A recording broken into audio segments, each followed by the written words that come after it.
Okay, so large language models, LLMs, they have this incredible reasoning ability, right? They can Mhm. tackle really complex stuff. They absolutely can. But there's a catch. The computing power they need is huge. That really limits how widely they can be used. That's the core issue, and that's where smaller language models, SLMs, come into the picture as a potential solution. Right, they're much more efficient. But the big question is, how do we get these smaller models to have that same, high-level problem-solving skill? Yeah, how do you keep the smarts but shrink the size? The traditional way has been reasoning distillation, Which basically means training the smaller model to just copy the thinking steps of the bigger one. but that approach has its limits. It does, especially when a task needs, say, new facts the model wasn't trained on, or really precise math calculations. That's where these distilled SLMs can sometimes struggle, maybe even, well, hallucinate, generate incorrect information. Okay, so that brings us to what we're digging into today. Agent distillation. This sounds like a different angle entirely. It is. It's a framework designed to transfer the entire task-solving process of an LM agent, and that includes using tools like web search or running code into a smaller model. So not just the thinking, but the doing, too. Yes.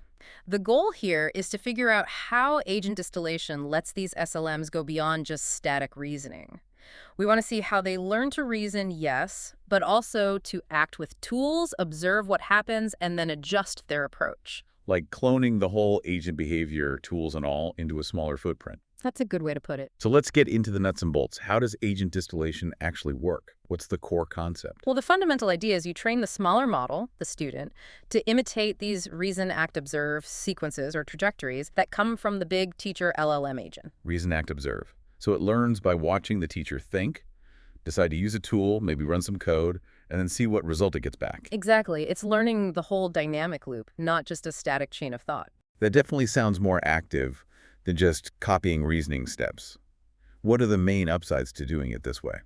There are really two key advantages. First, the SLMs learn how to reason and how to actually use tools strategically to solve problems. They aren't just trying to cram their heads full of facts or pre-calculated answers. Okay, so they learn the method, not just the answers. Right. And second, this leads to much better generalization. When these distilled agents face new questions that need facts they haven't seen or calculations they haven't done before, they're better prepared because they can, actively go find the info or do the math. That makes sense. They have the tools and know how to use them. Now, you mentioned going from really big teachers, like over 30 billion parameters, down to students maybe as small as half a billion. That's a huge reduction. It really is. What are the challenges there? Distilling that complex agent behavior seems tricky. It's definitely a challenge, the complexity of what the agent does, the reasoning, the tool choice, interpreting results. It's a lot. These big models learn very subtle patterns. Trying to squeeze all that nuance into a model orders of magnitude smaller without losing the crucial bits, well, that's the hard part. The smaller model just has less capacity. The research mentioned something called the first thought prefix method. Can you break that down for us? Yeah, this is pretty interesting. They notice something first. LLMs that are fine-tuned to follow instructions, sometimes they actually perform worse as agents compared to just using chain-of-thought prompting on really tough problems. Huh. That seems counterintuitive. You'd think having tools would always be better. You would think, but it seems the very first step the model takes, its first thought, is different. With chain of thought, it might start with a plan, like, okay, first I need to figure out X, then Y. More strategic. Exactly. But when prompted as an agent, the first thought is often more direct. Maybe I'll run this code to calculate. Ah, jumping straight to action. So how does the first thought prefix help? What they do is take that initial planning step from a chain of thought prompt and use it as a sort of prefix, sticking it onto the beginning of the agent's first thought. Okay, like giving the agent a little nudge towards planning first. Kind of, yeah. It gives it a more structured starting point. And importantly, this prefix is only used when generating the teacher's trajectories, the examples the student learns from. It's not used when the small student model is actually running. I see. So it's about improving the quality of the lessons the teacher provides. Precisely. It helps align the agent's behavior with that more structured instruction-following style, hopefully leading to better quality training data for the student. Okay, that makes sense. And there's another technique mentioned, self-consistent action generation.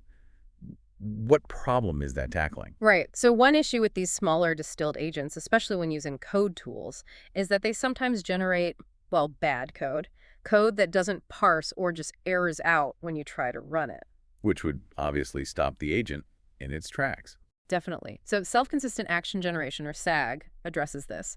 The agent actually generates multiple possible thought action sequences for a given step. Okay, like exploring different options. Exactly. Then it uses a code interpreter tool to automatically check these sequences and throw out any that have errors, parsing errors, execution errors, things like that. Ah, a built-in quality check. Yes. And for the sequences that are valid, it looks at the results they produce and uses a kind of majority vote on those results to pick the final action. So it increases the chances the action it takes is actually going to work and be reliable. That's the idea. It makes a small agent more robust, especially with code. It's like the agent tries a few approaches to a coding bit, and the system figures out which ones actually work. Got it. So it's like the agent double-checking its own work.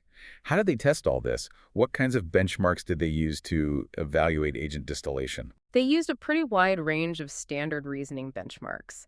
For factual reasoning, things like Hotpot QA, Bamboogle, Music, to Wiki Multi-Hop QA, these often require finding and combining info from multiple sources. Multi-step stuff. Right.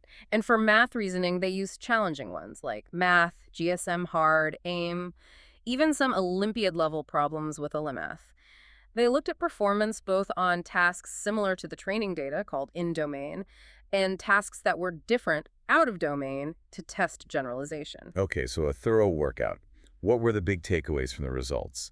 Did agent distillation actually help these smaller models? The results, which they lay out in their table 2, seem pretty clear. Agent distillation consistently boosted performance for all the sLM sizes they tried, from the tiny 0.5 billion parameter ones up to 7 billion. Consistent improvement across the board. Yes, and the improvement was often more noticeable on those harder out-of-domain tasks, which backs up that idea about better generalization we talked about earlier. That sounds very positive. Was there anything particularly striking in the results? Yes, I think the most remarkable finding was how well the really small agents did. The 0.5B, 1.5B, and 3B parameter agents, when distilled with this agent method, performed comparably or sometimes even better than the next size up model, like a 1.5B, 3B, or 7B model that was trained using the traditional chain of thought distillation. Wow, wait, so the 0.5B agent could match a 1.5B CoT model? According to their results, yes. That's a huge gain in efficiency, right? You're potentially getting similar performance at, what, a third of the size or computational cost? That's a massive difference. Yeah. Really significant for making these things more accessible. What about the specifics? How did it do on factual reasoning compared to just giving CoT models access to search like with Raj? Good question. They did compare it to retrieval augmented generation, RAG, for the CoT models. And while RAG definitely helps the CoT models on factual tasks. As you'd expect. Right. But the agent distillation model still consistently performed better, even than the RG-enhanced CoT models. The thinking is that the agent's ability to actively retrieve information during its reasoning process makes the difference. It can dynamically search for exactly what it needs when it needs it, rather than just relying on whatever documents were retrieved up front. Okay, so it's a more targeted, integrated search process. What about the math results? Math is often a tough test for these models. On math, the distilled agents generally did very well. They saw clear improvements on those really hard benchmarks, AIM and Alimeth, likely because they could use the code tool for complex calculations. The code execution helps. Seems so. They also did better on GSM Hard, which involves reasoning about unusual number combinations. There was one benchmark, MAC 500, where they slightly lagged the CoT distilled model. The researchers think this might be because the specific base models they used, the Qwen 2.5 series, are already very strongly tuned for college-level math, giving CoT a slight edge just on that data set. An edge case, perhaps? Potentially.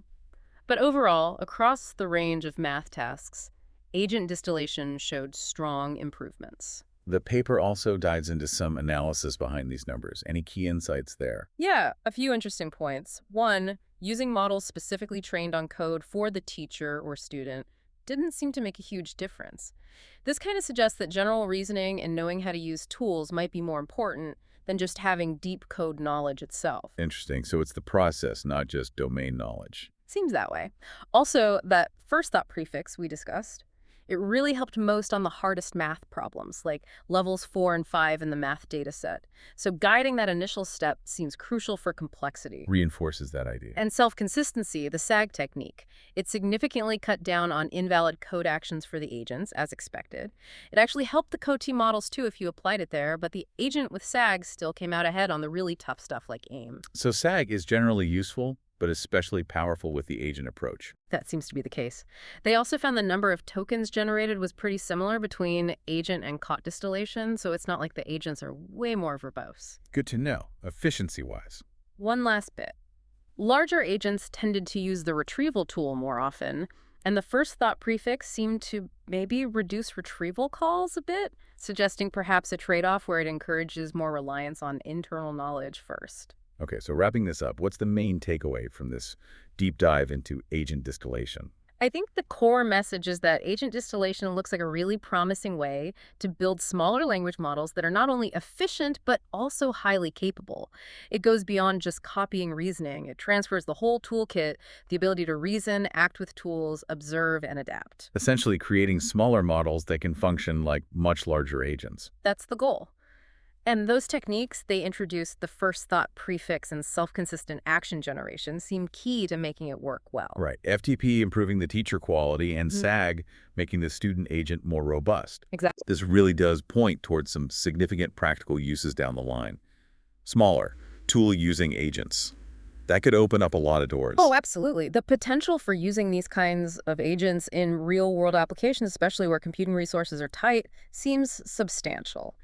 So as we finish up, maybe a thought to leave everyone with.